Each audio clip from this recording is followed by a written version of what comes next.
ہائے مسلمان کہاں چلے گئے؟ فاروق اعظم سیدنا ابوبکر صدیق خلیفۃ الرسول کو شکایت لگا رہے، بھائی کو سلام کیا، بھائی نے جواب نہیں دیا، اگر ناراض ہے تو میں معافی مانگتا ہوں، میری بھائی سے صلح کروا دو۔ آپ نے بلا لیا عثمان، تو نے عمر کے سلام کا جواب نہیں دیا؟ کہا عمر نے سلام کیا ہی نہیں ہے۔ عمر کہتے ہیں اللہ کی قسم میں نے سلام کیا ہے۔ غار یار مصطفیٰ عثمان کا چہرہ دیکھ کر کہتے ہیں تجھے مجھے کچھ پریشانی لگتی ہے، تیرے چہرے پہ کچھ پریشانی ٹپک رہی ہے، کیوں پریشان ہے؟ کہا ہاں پریشان ہوں۔ یہ پریشانی کس کو ہے بھائی؟ جس کی جنت میں سیٹ کنفرم ہو چکی ہے، جس کی جیب میں 8 ٹکٹ ایک مجلس میں میرے پیارے حبیب نے ڈالے ہیں، وہ آج پریشان ہے۔ کیا پریشانی ہے؟ کیا پریشانی یہ ہے کہ مصطفیٰ صلی اللہ علیہ وسلم فوت ہو گئے اور میں یہ پوچھ نہیں سکا کہ قیامت کے دن نجات کیسے ہوگی؟ وہ کون سا عمل ہے جس کو ہم پیش کر کے جہنم کی دہکتی ہوئی آگ سے بچیں گے؟ کبھی مجھے اور آپ کو بھی یہ پریشانی ہوئی کہ میرے مصطفیٰ صلی اللہ علیہ وسلم فرما گئے 72 جہنم میں ایک جنت میں میں کہاں ہوں؟ میری نماز، میرا روزہ، میرا حج، میری زکوٰۃ، میرا عمل، میرا کردار، میرے معاملات، میرے عقائد ایک والی پارٹی میں ہے یا 72 والی میں ہے؟ اگر ادھر ہوا تو ہلاک ہو۔ جس کو جنت کا یقین تھا، جس کے گھر جنت میں محلات بک ہو چکے تھے، وہ پریشان ہے خلیفۃ الرسول کے سامنے، نبی فوت ہو گئے۔ یہ خیال وفات رسول کے بعد آیا، اب سوال کہاں سے لوں؟ جواب کون دے گا؟ قربان جاؤں یار غار مصطفیٰ صلی اللہ علیہ وسلم، صدیق اکبر کی عظمتوں پہ میرے ماں باپ قربان ہو جائیں، صدیقہ کائنات کے بابا کی عظمتیں۔ کہا عثمان پریشان نہ ہو، تیرے دل میں یہ سوال پیارے حبیب کی جدائی کے بعد آیا، میرے دل میں ان کی زندگی میں ہی آ گیا تھا۔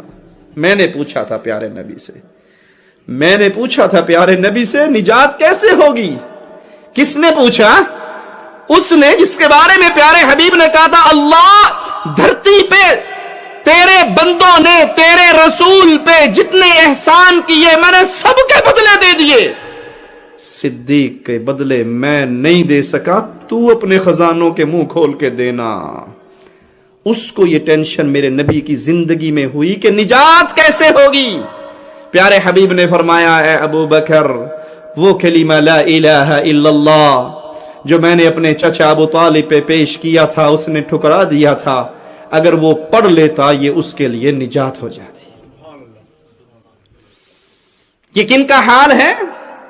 جن کی جنتیں کنفرم ہیں، وہ یہ سوچتے ہیں نجات کیسے ہوگی۔ بھائی کبھی آپ نے سوچا؟ اے نماز پڑھنے والے کبھی آپ نے سوچا؟ اے روزہ رکھنے والے کبھی آپ نے سوچا؟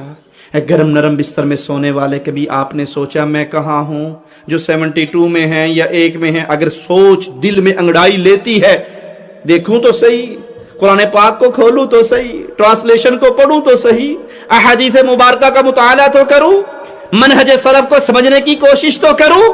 اگر یہ انگڑائی سوچ آپ کے دل میں لے رہی ہے، مبارک ہو، یہ دل ایمان کا مرکز بنا ہوا ہے۔ اور اگر نہیں، اپنے مذہب کو نہ چھوڑو، غیر کے مذہب کو نہ چھیڑو، جڑا جتھے لگا ٹھیک لگا ہے، تو پھر سمجھ لو یہ ایمان سے ویران دل ہے۔ پیارے نبی کے صحابہ تڑپ اٹھے یہ جملہ سنتے، اللہ کے حبیب علیہ الصلوۃ والسلام بتائیے وہ جنت میں جانے والے کون، وہ نجات پانے والے کون؟ تو آپ علیہ الصلوۃ والسلام نے فرمایا وہ ایک جماعت ہوگی، ما انا علیہ واصحابی، جس پہ میں اور میرے صحابہ ہیں، جس پہ میں اور میرے صحابہ ہیں۔ یہ فارمولہ ہے۔ آج لوگ کہتے ہیں جی صحابہ ہمارے لیے حجت نہیں ہے۔ اگر صحابہ حجت نہیں ہے تو دین کہاں سے سیکھنا ہے؟ اگر ابو بکر نہ ہوتے، عمر عثمان نہ ہوتے، علی و طلحہ و زبیر نہ ہوتے، اللہ کی قسم رب کے گھر میں کھڑے ہو کر رب سے ڈر کے ایک جملہ کہنے لگا ہوں، میں اور آپ انڈیا میں ہندوؤں کے مندروں میں ٹل کھڑکا رہے ہوتے۔ یہ ہمیں ایمان نصیب ہوا ہے تو ابو بکر، عمر، عثمان، علی، طلحہ، سعد، سعید، زبیر، حسن، حسین، امیر معاویہ، ابو سفیان رضوان اللہ علیہ مجمعین، اہل بدر، اہل احد، یہ ان کی قربانیوں کی وجہ سے دین آج آپ تک پہنچا ہے۔ آپ نے اس دین کو اگلی نسل تک پہنچانے کے لیے کیا قربانی دی ہے، میں نے کیا قربانی دی ہے، یہ ہمارے ذمے ایک سوال باقی ہے۔ عبداللہ ابن مبارک فرماتے ہیں میرے نزدیک وہ جماعت، آئیے محدثین کے اقوال سنیں کہ وہ کون لوگ ہیں جن کو اللہ کے نبی نے کہا ما انا علیہ و اصحابی۔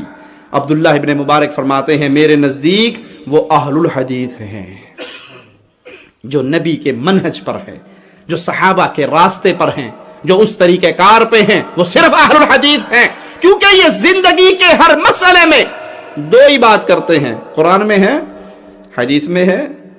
امام احمد ابن حنبل رحمہ اللہ آپ کو درے پڑ رہے، مارا جا رہا، کوڑے برسائے جا رہے، چچا آتا ہے کان میں کہتا ہے کہ کوئی بات نہیں، کہہ دو جو بادشاہ کہتا ہے، اپنی بات کو دل میں چھپا لو۔ کہا چچا میرے اس جیل خانے کے باہر جتنی دنیا کھڑی ہے وہ صرف یہ انتظار کر رہی ہے کہ احمد کی زبان سے جو نکلے گا وہ فرمان مصطفیٰ ہوگا صلی اللہ علیہ وسلم۔ ایک ملا کے پاس کہتا ہے کہ میرے کان میں کہہ دے جو بادشاہ نے کہا ہے، میں تجھے بادشاہ کے ظلم سے بچا لوں گا۔ آپ نے کہا دلیل دے دو قرآن سے اور حدیث سے، میں کہہ دوں گا جو بادشاہ نے کہا، اگر نہیں تو امام احمد کے جذبات کی ترجمانی زبان حال سے کرنے دیجئے کہ تو وہ کہہ دے جو محمد کی حدیث میں ہے، ہو سکتا ہے اللہ تجھے جہنم سے بچا دے۔ یہ ہے اہل الحدیث کا منہج، ہر مسئلے میں قرآن میں کیا ہے، حدیث میں کیا ہے، صحابہ نے کیا سمجھا ہے، سلف نے کیا سمجھا ہے، جو اس راستے پہ چلا وہ نبوی راستے پہ ہے۔ عبداللہ ابن مبارک فرماتے ہیں میرے نزدیک جنت میں جانے والا گروہ ما انا علیہ واصحابی والا گروہ صرف اہل الحدیث کا ہے۔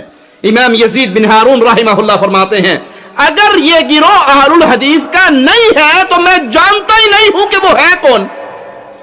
اگر یہ اہل الحدیث کی شان نہیں ہے کہ وہ جنت میں جانے والے اور صحابہ کے راستے پہ چلنے والے، نبی کے طریقے پہ چلنے والے، اگر یہ اہل الحدیث نہیں ہے فلا ادری من ہوں، پھر مجھے نہیں پتا جنت میں کون جائے گا۔ امام علی بن مدینی رحمہ اللہ سے امام بخاری نقل کرتے ہیں ہم اصحاب الحدیث، وہ رسول کی احادیث کو اپنے سینے سے لگانے والے۔ یہ دعوت فکر ہے بھائی، یہ پیغام مصطفیٰ ہے پیارے بھائی، کہ آ جاؤ اس کی باتوں سے اپنے دامن کو لگا لو، اپنے عملوں کی اصلاح کر لو، اپنے عقائد کی اصلاح کر لو، جو سب کے مشترک نبی ہیں۔ کوئی کہہ سکتا ہے کہ محمد صلی اللہ علیہ وسلم صرف ہمارے گروپ، ہماری پارٹی، ہمارے فرقے کے ہیں؟ پوری امت کے رسول ہیں، اور آپ کی رحمتیں اتنی وسیع ہیں، جو آپ کے دامن سے جڑتا گیا دنیا میں بھی کامیاب ہوتا گیا، آخرت تو کامیابی ہے ہی اس کے پاس۔